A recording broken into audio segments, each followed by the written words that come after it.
Yeah, apologies, Councillor Hackwell. We do have the information up to the 31st of March, which I can circulate tomorrow. We do it every 6 months as a poll, so I'll be able to send the next one in a few weeks' time. But I'll send the one as up to the 31st of March tomorrow. So apologies. Okay, thank you. Other than that, is everyone agreed the minutes? Yep. Agreed, thank you. Urgent matters by reason of special circumstances, I have none. No. Thank you. Item 4, declarations of disclosable pecuniary interests and other significant interests. Councillor Hamilton. I'm a member of the NEU. Councillor Cook. I'm a member of the NAHT. Thank you. Councillor Shoker. I'm a member of Unite. Thank you. And I'm a member of the ASLIF Trade Union. Thank you. Any others?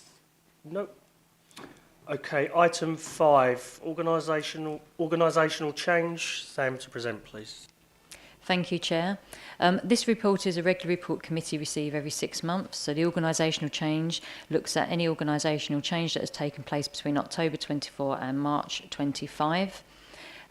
There's a number of updates in here. So back in the last report that you received, there was a couple that were in the middle of their reorganisational change. So you'll find that they have now concluded, and you will find within the report those listed, particularly around ICT and adult social care. All the detail can be contained within the report. The second report will go into more detail around some of the costings, but at the moment this report is for Employment Matters Committee to note and ask questions if required. Thank you. Okay, thank you. Any member wish to question? Councillor Cook. Yeah, thank you. And I think it just showed the amount of work that's happening. Thank you so much for the detail. Just 2 small areas, please. One in section 4.3 on fostering. I wanted to ask about 4.3.2 and the deletion of the roles in that team, all of which were currently vacant. So were the roles vacant because we didn't need them? Has the redundancy happened because we couldn't appoint to those roles? You know, we hear a lot about the needs of our looked after children and how many there are in Medway. We want to make sure we're doing that well. I know that will be looked at Children and Young People Committee, but I just wanted to make sure that that wasn't leaving that team without capacity. And then I think just kind of checking, again, might be more of a kind of wording here, 6.3, we encourage staff to talk to their trade unions for further advice and support. And I just wanted to make sure, again, as we've spoken about that before, that being built into regular practice meetings rather than just a kind of gentle encouragement that it's also there, that there's an active role in the relationship with trade unions. Thank you so much. Thank you. Yes, please, sir. Thank you, Councillor Cook. So fostering is a difficult area for us to recruit, absolutely. In light of this reorganisation, this was around changing in terms of our business needs. So the post had been vacant for a while, and really this was a complete restructure within the service to realign. So it wasn't based on the fact we couldn't fill it, although it was vacant for a while. It was about actually supporting that long-term structure that we needed to put in place. So the business case would detail all the rationale behind that. Come back briefly. Come back, it doesn't mean that the whole team was then left with 3 people short. There's the capacity there that's needed for the work that's there. Thank you. Yeah, absolutely. So there would have been a complete shift across the teams and the structures as opposed to just one team being identified and left without resource. Thank you. Yep, sorry. Sorry, there was a second point around trade unions. So, yeah, trade unions, we operate through our policy, which is our reorganisational policy, a full consultation period, of which all the paperwork is sent to trade union colleagues and are invited to that initial meeting. And at the meeting, obviously, trade union can also say that they're here to support. So, in all the letters that we send out, we put care first, trade union support. So, we've got that well covered around that being an option for people and work closely with the unions on any organisational change. Yeah, it's appreciated. Thank you so much. Thank you. Councillor Hamilton. Yeah, I've just got a question around 5.1, public health intelligence. Obviously, the consultation period, the outcome of the consultation was a little longer than expected, and I just wanted to ask how, given that longer period, and that all staff were matched to roles, has that had any negative effect, or is the team functioning well moving forward? Thank you. Sam. I have no reason to believe there's been a negative effect. I haven't heard anything. So certainly from a HR point, we have no concerns. I would imagine managers probably have to work through a settling period with staff if they're working in different roles to different team leaders. So to say everybody's really happy probably would be a stretch. I think there's a settlement period. But most definitely from a central point in corporate, we haven't had any concerns raised with us about anybody being unhappy with their positioning placed into those new roles. Thank you. Councillor Hackwell. Thank you, Chair. Just a couple of questions. First of all, on ITC, you had a reorganisation, 17 positions were put at risk, and after reorganisation, 17 roles were changed. I'd just be interested to find out whether, A, they'd already been through a med pay review, and B, out of the 17 roles that were changed, how many of those gained a higher grade or higher point in the grade system? Was it just a case of reorganisation to keep people rather than a necessary organisation?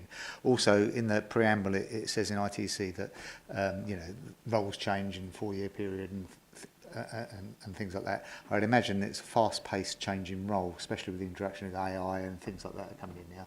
How are you going to make sure that you don't get into that situation again, and you've got a constant review going on to say that the skills match the roles? So that's an ITC. A quick question on, and it's probably my ignorance, the parking.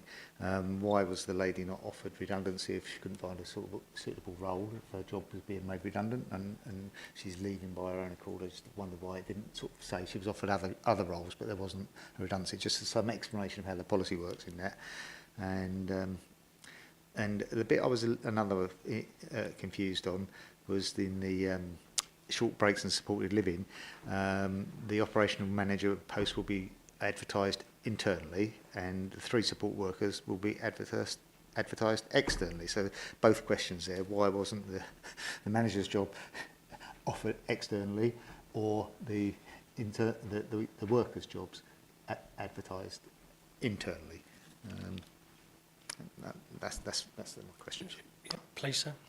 Thank you, Councillor Hackwell. So the ICT, in terms of the 17 jobs that were placed at risk and 17 placed, without looking at the detail, I couldn't confirm today if any achieved a higher grade. I would have to go away, but I'm happy to come back with that level of detail. Typically around the policy, if the jobs are changing more than 30%, it places everybody currently in that job at risk, because they might not match over to that job. There might be a significant change, and it gives them the opportunity to go to another job with a held salary if those jobs are not there. So people are put at risk with the understanding and knowing what the structure is going to be. So although they're at risk, they know that there are jobs there which they can match into. In my understanding around this, there was a change in the jobs, and you mentioned around how do we foresee that for the future and how do we safeguard against it. Our job profiles before MedPay probably hadn't been changed for years. So one of the things we found through going through MedPay is a lot of job profiles had to be refreshed and updated. ICT was significantly out of line, so they paused their MedPay to do the reorg and bring in MedPay on top of it. So they almost done them in tandem, and that's why I couldn't give you the detail if any were regraded, but I'm happy to come back on that particular part. In terms of how we make sure this doesn't happen again, so we've got the strategy in place now, which is the MedPay 2.0, that talks about our direction, particularly around transformation and digital. Within the L&D strategy, we've also got a joint collaboration with ICT to look at what skills the organisation needs around digital for the future, and that's the future skills proofing that we need to do. So the job profile should be flexible enough now to pick up that delivery and movement that we've got to make. Our job now is to identify where those skills gaps are and put the training in place for that.